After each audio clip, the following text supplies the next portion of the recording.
Quero falar sobre o poder da ausência de condenação. Jesus demonstrou algo muito importante no relato da mulher apanhada em adultério, no capítulo 8 de São João. E quero fazer uma pergunta, porque a resposta nos levará a um dos maiores segredos de vitória. O que capacita alguém a ter o poder para vencer o pecado? Obviamente, a ameaça da lei não impediu a mulher de cometer adultério, mas receber a aceitação de Jesus, saber que mesmo merecendo ser apedrejada até a morte, ele não a condenou, isso lhe deu o poder para ir e não pecar mais. Vamos voltar e examinar o que Jesus fez. Jesus salvou a mulher com retidão. Ele não disse, não a apedrejem, mostrem misericórdia para com ela. O que ele disse foi, aquele dentre vós que estiver sem pecado, seja o primeiro que lhe atire a pedra. E por espontânea vontade, os fariseus e a turba religiosa saíram um a um. Observe como depois disso Jesus não perguntou à mulher, ele não perguntou, por que você pecou? Por que você cometeu tão terrível ato? Não. O que ele perguntou foi, onde estão aqueles teus acusadores? Ninguém te condenou? Parece que Jesus estava mais preocupado com a condenação que o pecado traz do que com o próprio pecado. Porque ele se certificou de que ela fosse embora sem sentir condenação e vergonha. Ele se certificou disso.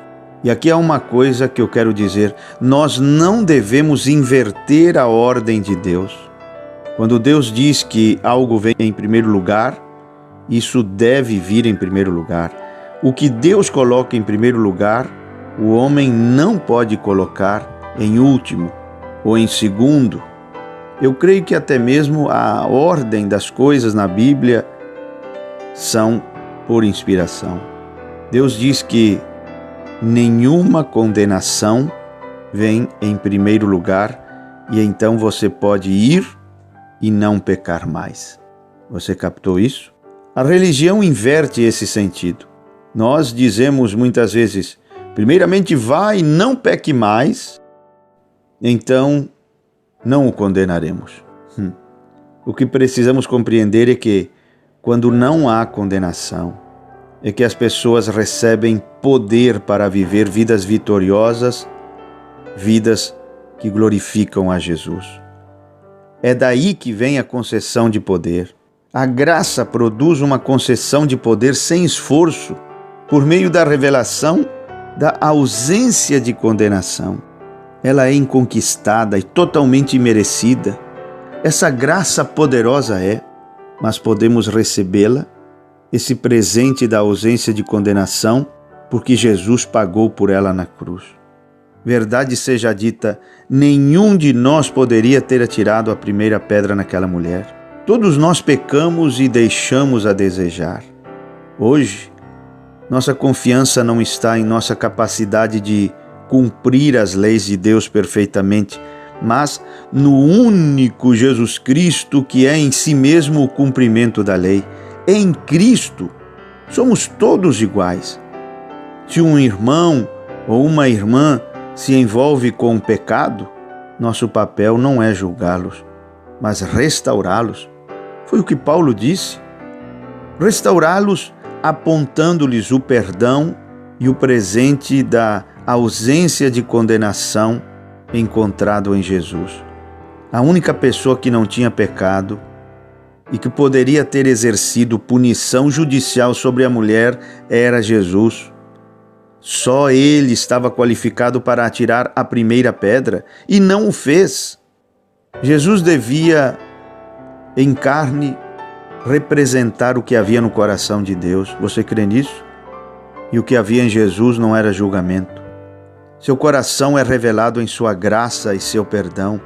Gosto de dizer assim, ao descrever o que aconteceu enquanto os fariseus esperavam para apedrejar a mulher. Os fariseus fariam se pudessem, mas não podiam. Jesus poderia se quisesse, mas não quis. Esse é o nosso Jesus. A religião diz: vá, não peque mais, então eu não te condenarei. Jesus disse: eu não te condeno.